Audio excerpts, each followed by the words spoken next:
Hello everyone, my name is Brittany Greer, and for this week's discussion, we are focusing on the explicit phonics instructions. So on our textbook, Teaching Reading Sources, on page 171, it says, and I'm quoting, Understanding the terms cinematic and explicit is important to planning and planning effective phonics instructions. The hallmark in cinematic phonics instructions is teaching a set of useful sound or spelling relationships in clearly defined, carefully selected logical and structural sequence. Explicit instruction refers to lessons in which concepts are clearly explained and skills are clearly modeled without vagueness or ambiguity. This our textbook is written by Bill Hongen and Linda Diamond. So if I were to I want to use my fourth graders as an example.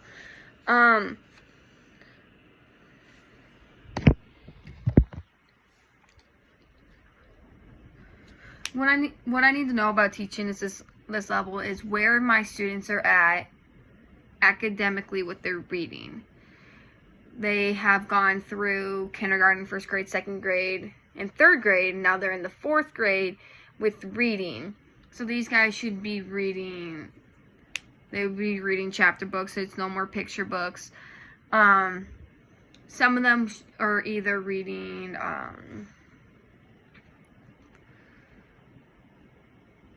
introducing chapter books, like your smaller chapter books, or they're reading some a little bit, just a tad bit thick, but not too big. They're not reading like novels. My concerns and frustrations I would have with phonics with this level of teaching is the fact that when I'm with my fourth graders now, they are not seeing relationships with certain words. They don't see, they're not, it's like they forgot their beginning parts of, their phonics. So, they're forgetting their blends, and a lot of them are really good at reading, too. But their word blends and their spelling focus blending isn't really working out for them. A lot of them can spell, but a lot of them cannot spell. And they don't realize that when we get our compound words or our words that we use in our phonics, if you can spell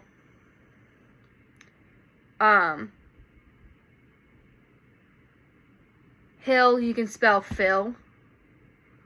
They haven't realized that I'll just drop this. They forgot that you can drop this letter and change it with another letter, and you still have the word. You still have ill in it, but the beginning pronunciation of your p will turn into a f.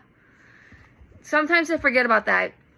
My fourth graders got to lose half of their first grade year, which is where they are learning more about phonics and dropping the letter, using your ing or your IGHT or your ill or your ERs and your ORs and your ARs and your IRs. They didn't really get that. So that's the frustration that we have in fourth grade. And it's something that we need to work on with the students, but it's very hard because you're supposed to make sure that they are caught up on what fourth graders should be doing, instead of oh yeah, we had a pandemic when they were in first grade, so they lost half of their learning in first grade.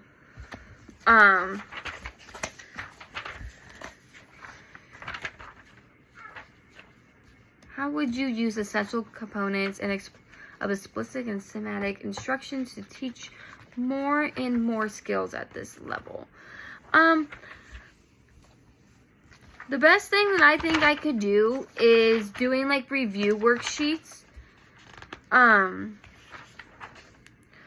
are more at like their level of reading. Like I said, like they're really good readers.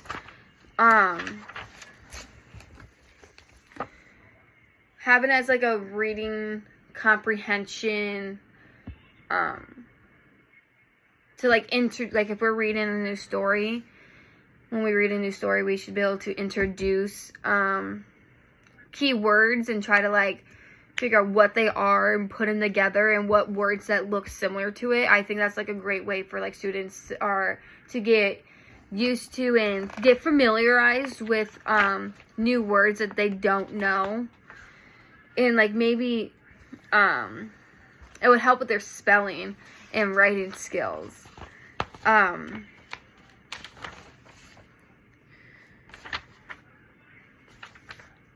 Just trying to figure out, like, just go over like basic phonics and then go into like explicit phonics to like get these words blending and get our students on the ball rolling with getting into like harder words, bigger words that we are expecting like our 4th graders to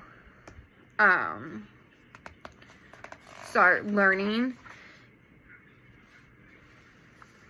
And another great activity is do like this phonics awareness of having these worksheets where I would read, it's a story and we use a word, like use your adjectives and your nouns and your pronouns and your verbs. It's a great thing for students to like learn with their understand the difference between adjectives and verbs and nouns, and also with using phonics, getting phonics into it. I just think that's like a great way that I could do with my 4th graders. Thank you all for listening, and I hope you enjoy the rest of your week.